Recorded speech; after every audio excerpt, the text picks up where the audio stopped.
May ibon ako.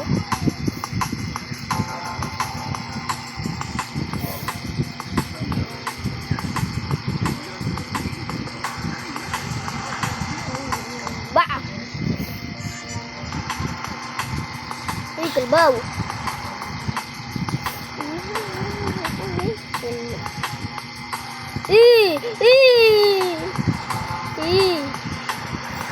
Pakramatin banana na. Hindi, masakit na? Ano karot? Bukas ko yun natin.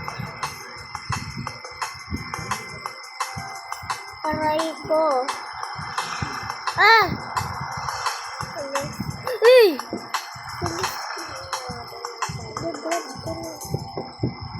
Yan? Ba't ka init pa amo? Ba't ka init pa amo? Hindi yan, mama. Paano madidislocate yan, mama? Hindi naman na... Hindi ganyan ka-sensitive ang paa mo. Wala, hindi naman na pwede sa ano. Sugat mo siguro yan. Kasi nga binagalaw mo yung paa mo.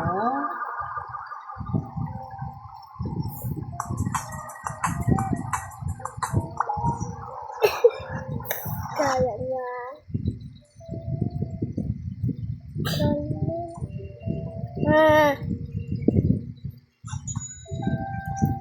May napalapot ko. Ano yun? Mama, hindi tayo maganood ng mga ganyan. Mag-isip ka lang na sobra. Ay, naku, naiisip ka sakit lalo ang ulo ko kay mama.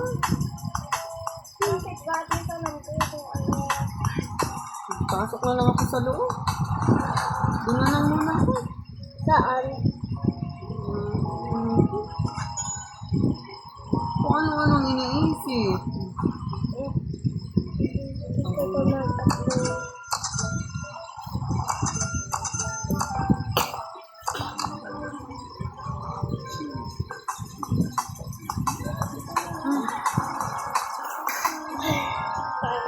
Baka yung sa tabi. Sugat niya daw yung masakit. May sugat? Siguro nga, nabigla nga. Kasi naman, naghanda-handa naman kasi kayo ng ano. Okay yung lakad. Okay lang, hindi naman nasubrahan ng ano. Naninibago lang siguro yung ano niya. Huwag mo lang masyadong anuhin. Pansinin. Ganyan talaga yan. Lagi mga nababasa ko, nakakaramdam talaga sila ng sakit. Mas Sa una, masakit pa ganun nga, sa'yo. di ba yun? Kasi sa kanila, pagtapos pa lang ng opera, masakit na. Sa'yo nga, hindi. Sa'yo mo ba kayo sa mga, mga comment.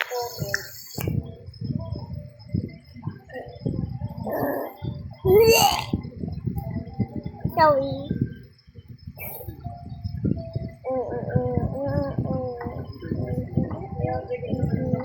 Awan. Ano na ang sikmura mo?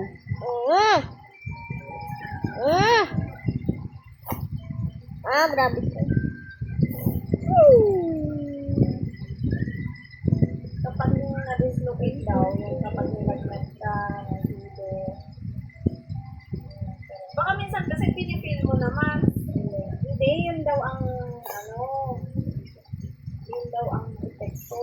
Kaya pag ganun daw, mag-ano-ano sa doktor. Makikita naman yan pag nag-ano ka. Diba mag-ano ka uli? Follow up, x-ray ka uli yan, i-check yan. Oo. Titingnan yan kung ano nangyari, kung anong improvement yung nasa loob ng ano mo.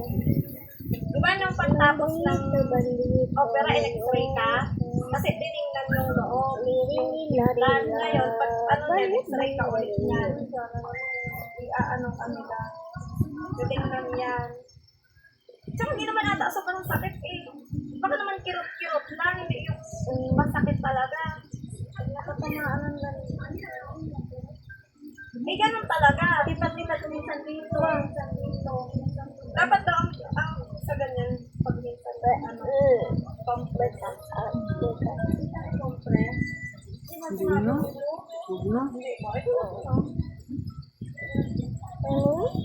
Mo. Dapat napalitan na itong bandage ko eh.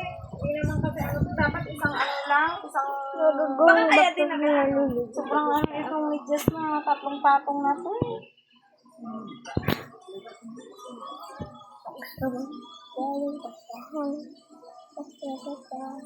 Gawing batihan na level. Dapat yung ano lang talaga. Stocking. Hindi, yung... Kaya nga. Okay din yung stocking. Sabi mo ito. Saan ang sakit? Saan ang sakit niya? Minsan dito. Sa Sa may sugat. sugat. Minsan doon sa may minsan doon sa may ano sa dulo. Ha? Dito, pasumpong-sumpong. Saan? Sa paa mismo? Yan o, sa may ano, parang ano.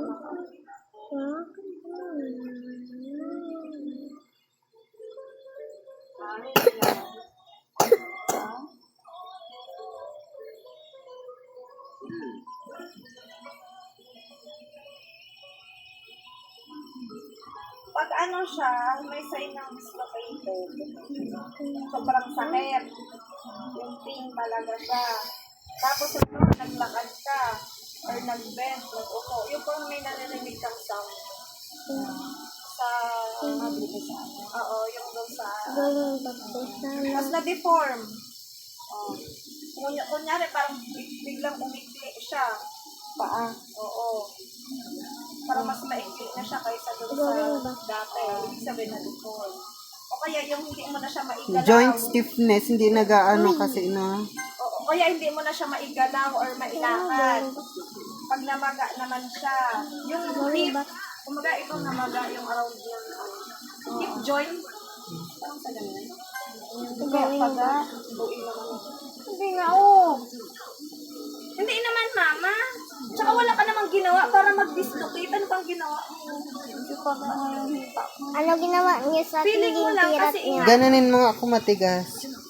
Di yung part. Oo. Gawing batihan. Oo. Paano matigas? Matigas as in. Weird. Sige. Weird. Sige, ito. Diba? Hindi naman. Gawing batihan. Matigas ba? Hindi. Kasi dito ganun din eh. Dito. Dito. Ito ang matigas. Tsaka medyo maano yan kasi dito na push yung ano. Na ganyan yan oh. Ay, hindi. Hindi normal lang siya. Kasi nga daw. Pag numbness, yung parang walang pakiramdam. Tsaka yung dito mo oh, hindi kasi nagagalaw. Nagagalaw. Feel dapat sa umaga siguro. Dapat oo. Ginaganon-ganon mo sa umaga. Di ba nga kaya sabi ni